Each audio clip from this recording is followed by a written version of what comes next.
आज मी तुम्हाला झटपट अशी काकडीची चटणी बनवून दाखवणार आहे। त्यासाठी बघा एक काकडी घेतलेली आहे।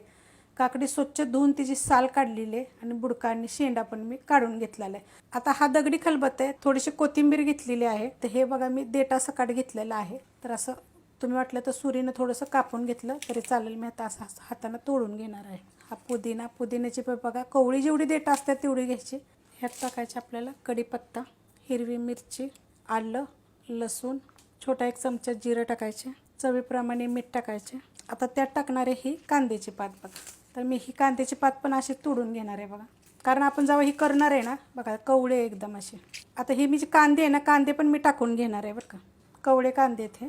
आता हे पहिलं आपण कुटून घेऊया। तर आता ह्याच्यात टाकायचे आपल्याला लगेच काकडी, कारण एकदम बारीक करून मग काकडी टाकायची नाही। आता काकडीचं काय करायचे असे तुकडे करून घेणार आहेत मी गोल गोल, तुम्ही बारीक जरी केले तरी चालतात। हे पहिले मी तुकडे करून घेते।